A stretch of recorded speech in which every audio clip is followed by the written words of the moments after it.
This is trip number 2. So we've had a minibus from just past where the hotel was in Ho Chi Minh out to a big central bus depot. And we're now on a VIP sleeper, I think they're called. So this is going to take us to Da Nang. Kind of all got our own cubicles. Keys over there in a mood. She's not slept very well. So I think we've got 20 hours on this until we get to Da Nang. So not really going to be much interesting footage unless it blows up and kills everyone, in which case I won't be able to film that. So I shall check back in when we wake up and arrive in Da Nang. Over and out for now.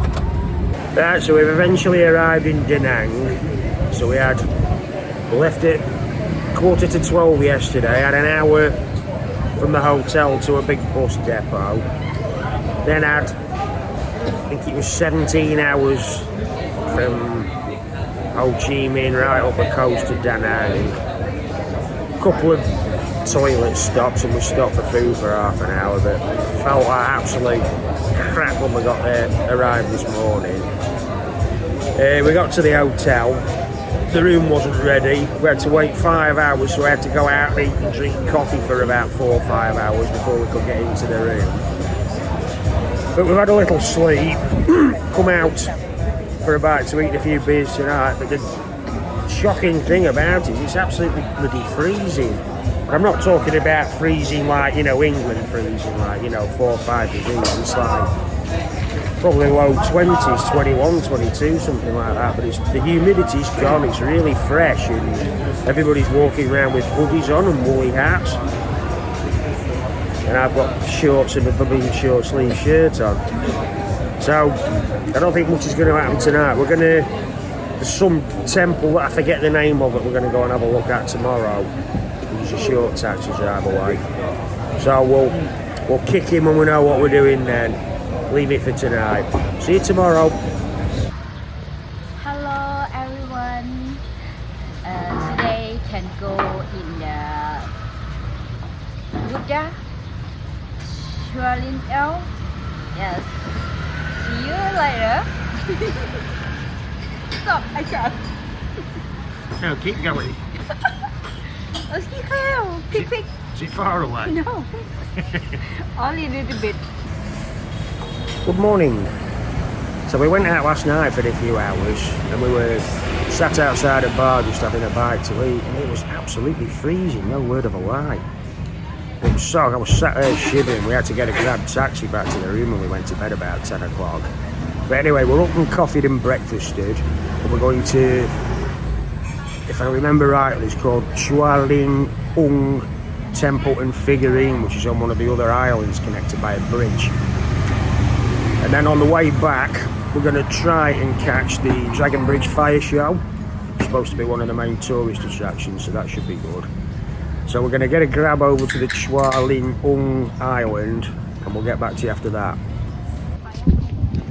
Okay, so we've arrived at Chua Linh Ung Temple. We do seem to be templing it up quite a bit on here, but I do actually find them more interesting since I've arrived.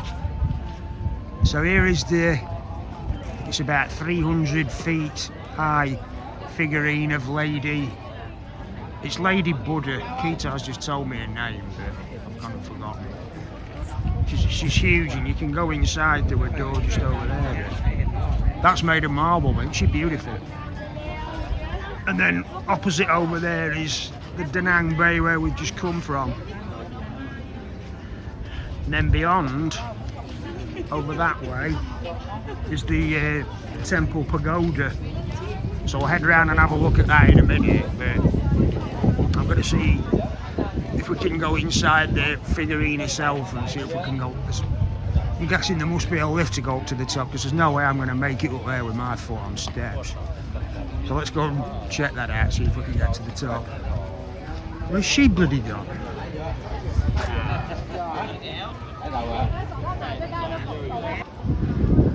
Okay, so we're coming up to the main temple now.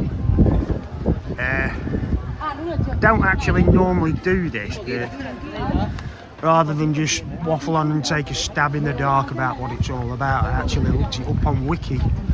bit earlier on.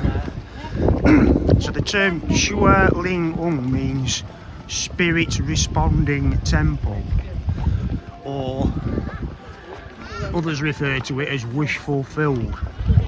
So you can actually come here and make a wish and it should come true, should you be a decent spirit and all the rest of it. So a bit earlier on when I was stood outside the Lady Buddha thing, I wished that my ankle had stopped blowing up when I walk around, because I'm swelling up at the moment when I walk on it. So yeah, hopefully that'll work. I'm just looking for where the main pagoda is. I thought it was around here. Kita's disappeared as well, but she normally turns up eventually, so we'll have a look around the back of here. She's probably praying up there actually. There's 2 or 3 places where you can make merit to Buddha here, so she's probably gone into where one of the figurines is like and having a bit of a kneel down and having a chat with Buddha as they do. So Kita knows what her name is. What's her name, Kita? It's a Prama Guan Im. It's English we say King My Mum Guan Im. Yes. Alright, okay. Yes. So it's Buddha's missus then, basically, yeah? Buddha fan, Yes. am I? Yeah. Yeah? Yes. That's Buddha's missus in Thai. Just thought we'd clear that up for you. Right, this is the one I was looking forward to. This is the main pagoda of the Lady Fan Buddha, forgetting her name. But I think that's probably the definitive 1980s Golden Dragon wallpaper. Drop me a comment below if you understand that comparison. What I've also read is this is one of 5 temples that form a circle around Da Nang itself, and they represent the 5 elements, which are earth, wind, fire, wood and metal.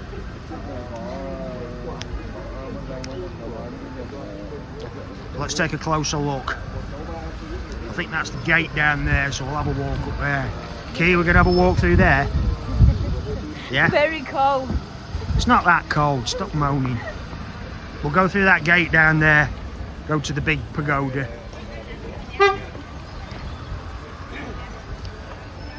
I know the Golden Dragon was a Chinese restaurant, but it is a neighbouring country, so they're probably going to look very similar, aren't they? Kita's just having a bit of a pray.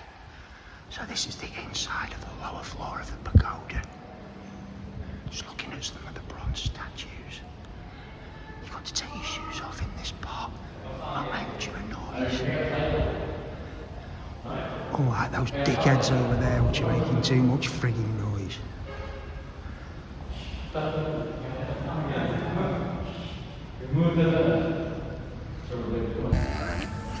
Okay, that was the temple for you. It's starting to get a bit chilly, so we're going to get a taxi back to the hotel and then try and get down to the Dragon Bridge for the fire display tonight. We're going to get a grab now because it's starting to spit with rain a bit, and it's certainly not as warm as Thailand is. So, back shortly. Right, so we've arrived at Dragon Bridge. It's absolutely packed. And in about an hour or so, that thing you can see behind me, they shut the bridge down to the traffic for an hour, and the glowing thing starts spouting fire and water. We've come down here to watch it because you get a bit more of a panoramic view, and it's a little bit chilly, so if you get soaked walking around in this breezy weather like this, I'm probably going to end up catching pneumonia. So we're going to go and find somewhere to get a beer, and then we'll come back and film it when it starts. Oh, there we go.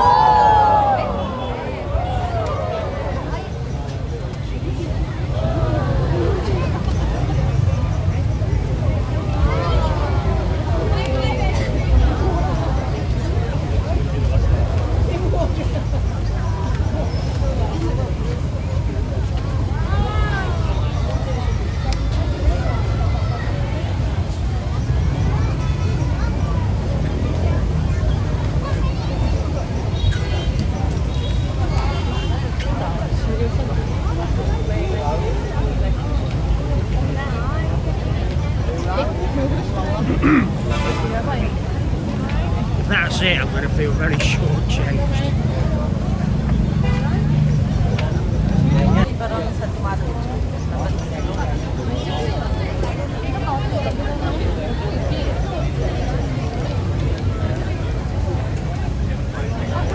Here we go again. That's better, isn't it?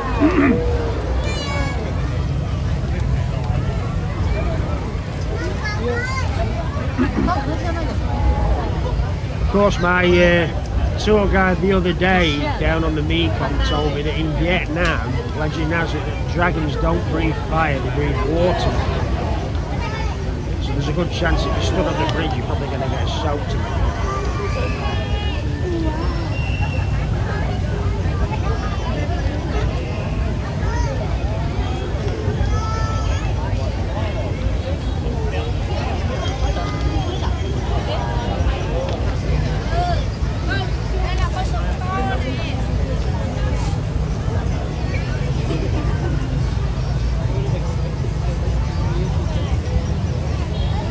Here we go. Finale. Oh, that's quite good.